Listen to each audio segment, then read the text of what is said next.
अस्सलाम वालेकुम। क्या हाल है बच्चों? ठीक ठाक। आज एक नया लेक्चर लेके आप लोगों के सामने आए हैं। आज जैसे हमारे प्रीवियस लेक्चर चल रहे थे क्लास 10th के, ठीक है, जो कि हमारे पास था जी simple harmonic motion and waves का, ठीक है। इसमें हमारा आज का तीसरा लेक्चर है। जो इससे पहले लेक्चर हुए हैं वो बहुत इंपॉर्टेंट लेक्चर हैं, उनको भी मिस नहीं करना। वही तो बेसिक्स हैं। आज हम बात करेंगे सिंपल पेंडुलम के ऊपर। सिंपल पेंडुलम जो है वो सिंपल हार्मोनिक जो मोशन है उसी के एक केस में से आता है, क्योंकि सिंपल पेंडुलम का जो मोशन है वो एसएचएम होता है, ठीक है। अब एसएचएम क्या होता है या कहाँ से आया है, ये किसकी टाइप है, ये आप पहली वाली वीडियो देखोगे तब समझ आएगी, ठीक है। तो उम्मीद करता हूँ फिर भी आपको समझ आएगी। ये जो लेक्चर है इसको इस तरह लेके चलेंगे। तो सिंपल पेंडुलम का जैसे आपके सामने लिखा हुआ है, इसमें सबसे पहले हम ये चीज़ देखेंगे कि भाई सिंपल पेंडुलम होगी जो कि आप जानते हो, जिसमें अब बॉब लटका होता है, ठीक है। जैसे ये है, इसी को हम सिंपल पेंडुलम कहते हैं, जिसके मेटल कोई बॉब लटका होता है। तो अब ये एक सिंपल पेंडुलम की तरह एक कर रहा है। इसको इसी चीज़ को हम पढ़ेंगे आज। इसमें ये क्या करेंगे, एक काम करेंगे। क्या वो काम क्या है कि हम सबसे पहले इसमें देखेंगे हमें 3 चीज़ें पता होनी चाहिए। वो क्या? नेट फोर्स 0 होती है मीन पोजीशन पे, ये तो सबको पता है, ठीक है। और वेट इसका डाउनवर्ड एक्ट करता है। तो हम क्या करेंगे कि इस बॉब को थोड़ा डिस्प्लेस करेंगे पॉइंट, यानी कि मीन पोजीशन से। ये पोजीशन कौन सी होती है? Mean position. इस मीन पोजीशन से, यानी कि रेस्ट पोजीशन होती है ये, इससे हमने इस बॉब को क्या करना है? डिस्प्लेस करना है। इस पे क्या होती है? नेट फोर्स 0 होती है। जब हम नेट फोर्स 0 होती है, हम इस पर डिस्प्लेस करेंगे तो इसके अंदर नेट फोर्स आएगी। वही नेट फोर्स जो होगी ना, नेट फोर्स जो है वो किसके इक्वल होगी, हम इस चीज़ को देखेंगे। तो सबसे पहले इसकी डेफिनेशन को समझते हैं। ये असल में होती है एक आइडियलाइज केस होता है। अब ऐसा नहीं होता कि आप जिस चीज़ पे लटका रहे हो वो चीज़ जो है बिल्कुल उसका भी कोई वेट ना हो या उसका भी कोई यहाँ पे रोल ना हो सकता है। तो हम एक ऐसा अज्यूम करके चलते हैं। वो क्या अज्यूम करते हैं हम? सबसे पहले एक आइडियल होती है, मीन्स एक इमेजिनरी होती है, एक सिंपल पेंडुलम, जो कि किस पे मुश्तमिल है? तो एक पॉइंट मेस होता है, ठीक है। पॉइंट मेस होता है जिसका जो वेट है वो हमेशा डाउनवर्ड एक्ट कर रहा होता है। पॉइंट मेस हम लेते हैं, ऐसा बड़ा मेस नहीं लेते जो इर्रेगुलर हो, ठीक है, जिसकी मेस। तो वो पॉइंट मेस जिसका मेस एक ही पॉइंट पे फिक्स हो उसको कहेंगे, ठीक है। ऐसा मेस जिसका मेस सारा एक ही पॉइंट पे लाई कर रहा हो, ठीक है। सेंटर ऑफ मेस एक ही पॉइंट पे लाई कर रहा हो उसको हम क्या कहेंगे? Point mess. तो जो कि सस्पेंडेड है, लटका हुआ है, किससे? फ्लेक्सिबल, एक ऐसी स्ट्रिंग है जो फ्लेक्सिबल है और इनइलास्टिक है, जिसका वेट हम 0 अज्यूम करेंगे, वेटलेस होगी। स्ट्रिंग हम लेते हैं आमतौर पर वेटलेस इस तरह नहीं होता, जो कि एक रिजिड सपोर्ट से। ये सपोर्ट कैसा है? रिजिड है, ठीक है। ये रिजिड सपोर्ट है, ठीक है। उससे हमने इसको क्या किया हुआ है? सपोर्ट से इसके साथ लटकाया हुआ है, सस्पेंड किया हुआ है, और यूनिफाइड मेस के साथ। एक यूनिफाइड मेस है। बात समझ गए कि नहीं समझे? अब आमतौर पर जो प्रैक्टिकल होती है उस प्रैक्टिकली हम क्या करते हैं? सिंपल पेंडुलम किस तरह लेते हैं? जैसे ये हमने लिया है, वो हम एक मेटल बॉब जो होता है, स्मॉल एक मेटल बॉब है, उस मेटल बॉब को हम सस्पेंड कर देते हैं किसी भी थ्रेड से, एक रिजिड सपोर्ट के साथ। ये एक थ्रेड है, ठीक है, धागा है, उससे हम क्या कर देते हैं? उसको सपोर्ट के साथ से उसको सस्पेंड कर देते हैं, लटका देते हैं। तो अब तब हमारे पास एक सिंपल पेंडुलम बन जाता है आमतौर पर, ठीक है। तो अब हम इसकी डेरिवेशन, ख़ास तौर पर एक ऐसा एक्सप्रेशन हम इसके लिए ढूंढेंगे या निकालेंगे, किसके लिए? टाइम पीरियड के लिए, जो कि आपके पास आप पढ़ते आ रहे हैं, T=2 π/L/g। इसकी डेरिवेशन करेंगे बाय यूजिंग दिस, ओके। तो अब इस चीज़ को हम डायग्राम को ज़रा उस तरह लेके जाते हैं ताकि आपका समझ आ जाए कि हम इस डायग्राम में, सबसे पहले मैंने शुरू में ये बात की थी कि हम इस पेंडुलम को थोड़ा सा डिस्प्लेस करेंगे, मीन पोजीशन से डिस्प्लेस करेंगे। तो ये मीन पोजीशन से हमने मान लिया ये डिस्प्लेस कर दिया, इसको कुछ इस तरह हम लीनियरली डिस्प्लेस करेंगे। मैं बता रहा हूँ कैसे डिस्प्लेस करेंगे, लीनियरली। आप ऐसे नहीं उठा के ऊपर जाके छोड़ दिया फिर नीचे आ गया, फिर वो तो नहीं, वो तो एक सर्कुलर मोशन की केस बन जाएगी। तो हमने इसको linear to and fro motion करवाना है, इसको सर्कुलर मोशन नहीं करवाना बल्कि टू एंड फ्रो मोशन कराना है। तो टू एंड फ्रो क्यों करा रहे हैं? क्योंकि ये एक एसएचएम करेगा, और एसएचएम की केस में से है सिंपल पेंडुलम। सिंपल पेंडुलम का जो मोशन होता है वो हम एसएचएम मानते हैं, और एसएचएम जो होती है वो एक ऑसिलेटरी मोशन से निकलता है, ठीक है। ये हम पहले बात कर चुके हैं पर फिर भी मैं कर रहा हूँ। ऑसिलेटरी मोशन से आया है ये। ऑसिलेटरी मोशन ऐसा मोशन जो टू एंड फ्रो मोशन होता है, ठीक है। वाइब्रेटरी या ऑसिलेटरी वो कैसा मोशन होता है, टू एंड फ्रो। तो ये टू एंड फ्रो मोशन करे हमने, ऐसा लेके इसको डिस्प्लेस करना है। ज़रा मैं इसको सीधी लाइन लगाता हूँ, ठीक है। तो अब हमने क्या किया, इसको डिस्प्लेस किया। मीन पोजीशन से कितना डिस्प्लेस किया, एक्स डिस्टेंस डिस्प्लेसमेंट दे दिया, इसको एक्स डिस्प्लेस कर दिया पॉइंट तक। तो अब ज़रा देखें, अगर हम इसको ऐसा मान लें, अब इसकी टेंशन जो थी, टेंशन जो होगी वो इस धागे में होगी कि नहीं होगी, ये टेंशन टी आएगी इसमें, ठीक है, क्योंकि लटका हुआ है वेट उधर चला गया। जो असल इसकी ओरिजिनल लेंथ थी वो एल है, पर एल को इधर लिखने के बजाय इधर लिखते हैं, क्योंकि यहाँ मीन पोजीशन पे था तो तब इसकी लेंथ जो है थी एल थी। अब भी एल ही है, पर हम एल को इधर लिखेंगे, दोनों टी और एल को एक ही जगह लिखना नहीं, ठीक है। अब क्या होगा, जब जहाँ जाएगा इसका वेट तो हमेशा किस तरफ एक्ट कर रहा था, डाउनवर्ड एक्ट कर रहा था। तो यहाँ पे भी जाएगा सीधा डाउनवर्ड नीचे ही करेगा, क्योंकि ग्रेविटी इसको हमेशा नीचे की तरफ ही अट्रैक्ट करेगी, जो कि mg होगा। समझ गए। अब ये वेट है, ये जो टेंशन है धागे में या स्ट्रिंग में, उस टेंशन से कोई एंगल बना रहा है। देखें, अब ये टेंशन जो है धागे में वो इस तरह है, कुछ इस तरह आगे होगी। तो अब ये वेट है, ये टेंशन के साथ, टेंशन वाले जो आपके पास टेंशन भी एक फोर्स है, इसके साथ एक एंगल बना रहा है। मान ले उस एंगल को हमने थीटा कह दिया।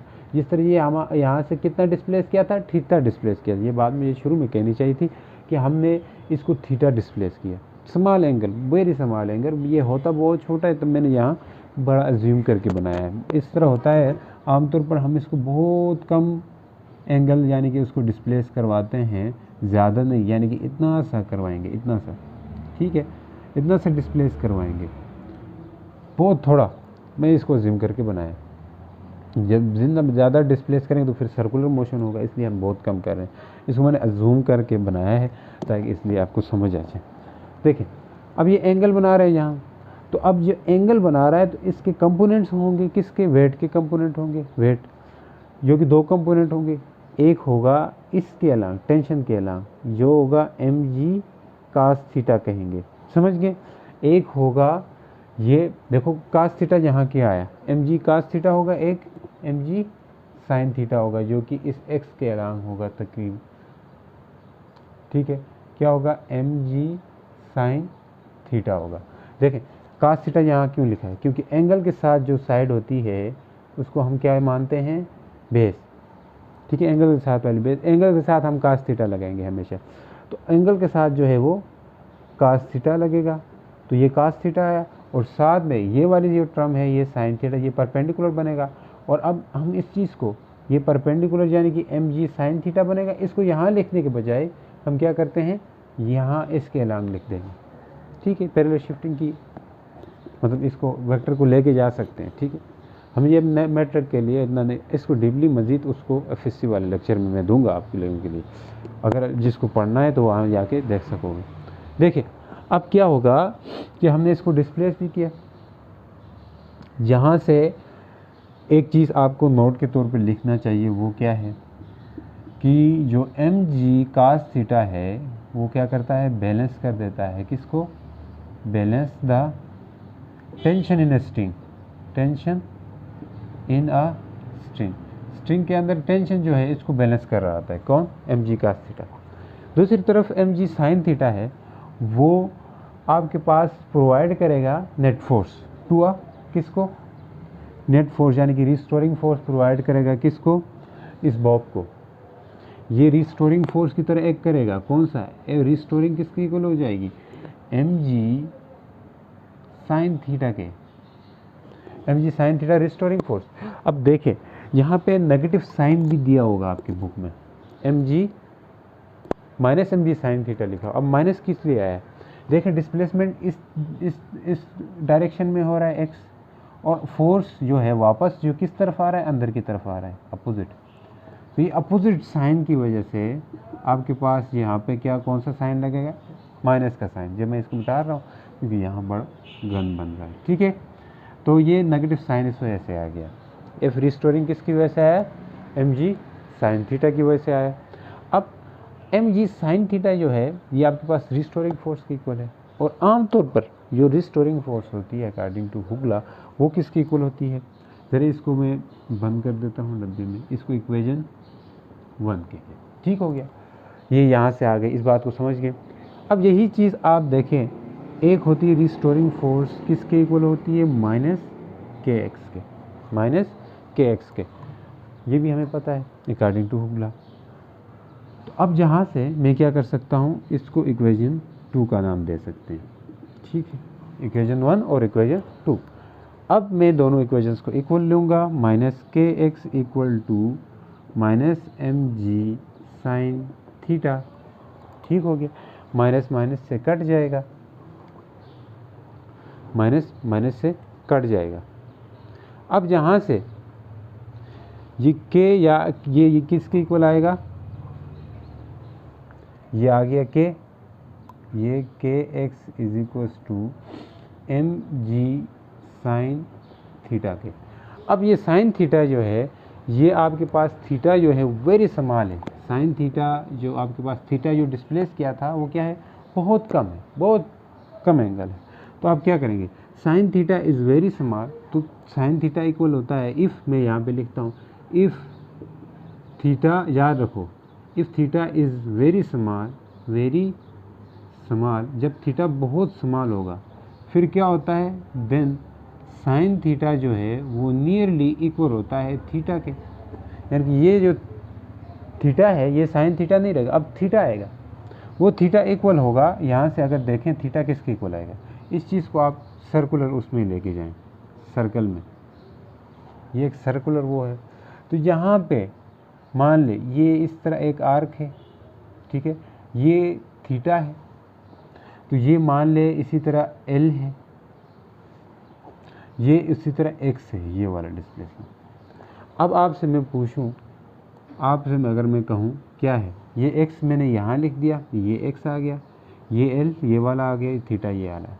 तो आपको पता है कि थीटा किसकी इक्वल होता है? सरकमफेरेंस की लेंथ, यानी कि जो एक्स है वो डिवाइड बाई एल करेंगे तो हमारे पास थीटा आ जाता है, थीटा इसके इक्वल आता है।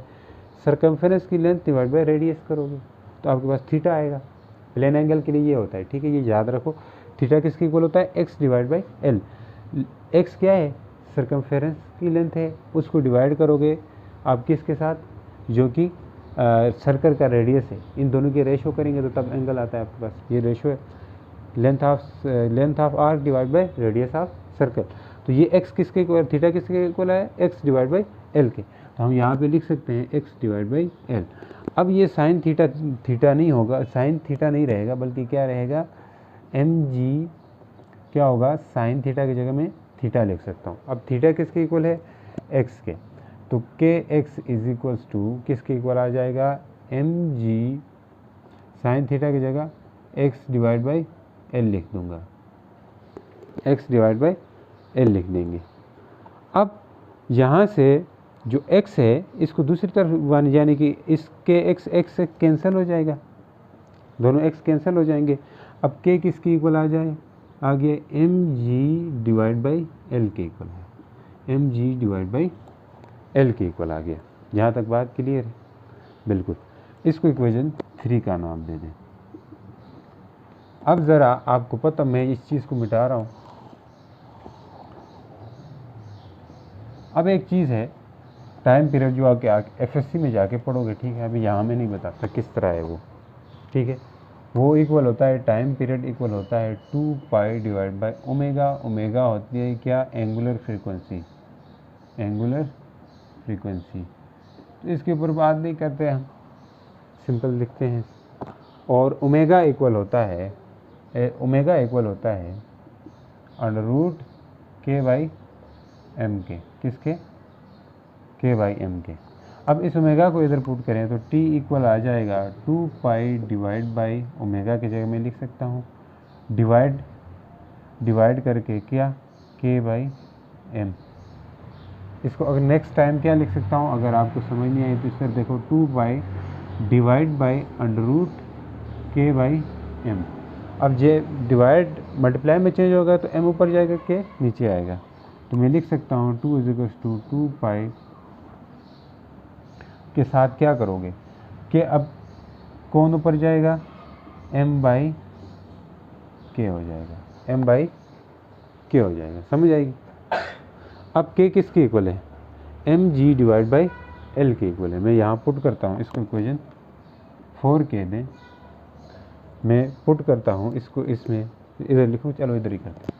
तो ये क्या हो जाएगा, 2 पाई अंडर रूट एम, के किसके इक्वल है, एम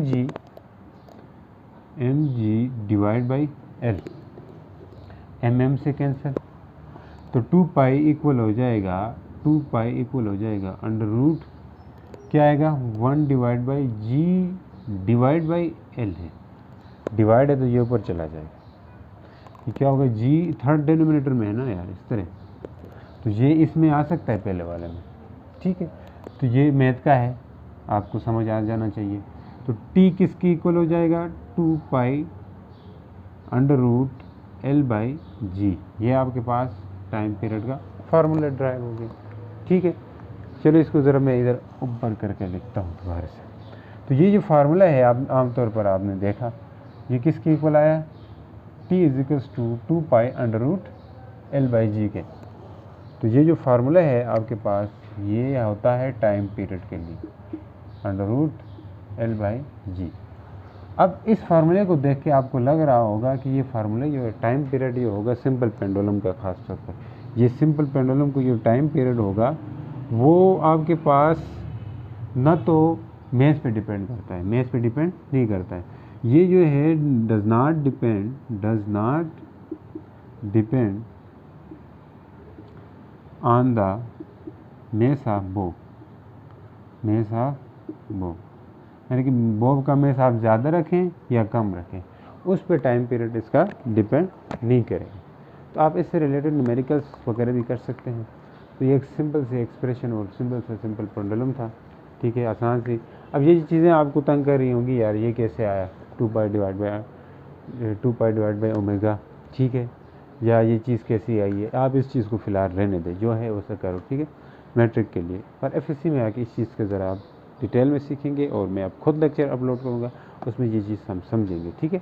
और साथ ही साथ और क्या चीज़ आपको ऐसा वो लगेगी, और ऐसा कुछ नहीं होगा, ठीक है। और ये चीज़ तो आपको पता होना चाहिए कि ये थीटा जो है वो किसके इक्वल होता है, सर्कमफेरेंस की लेंथ डिवाइड बाई आर करेंगे तो हमारे पास थीटा आ जाएगा, ठीक है। प्लेन एंगल के फार्मूला होता है ये प्लेन एंगल का। फिर ऐसा कोई चीज़ नहीं है, ये भी चीज़ है यहाँ आई थी, जी से एल नीचे था तो ऊपर कैसे आया, ये भी एक सिंपल सी चीज़ है, मैथ का है, ये आप भी आसानी से समझे, ठीक है। आसानी ये क्या है, थर्ड में जो होता है वो ऊपर पहले में आ जाता है, तो ये एल बाई जी हो जाएगा, ठीक है। तो यहाँ पे होता है हमारा लेक्चर ख़त्म। तो नेक्स्ट लेक्चर में फिर मिलते हैं। अल्लाह हाफ़िज़।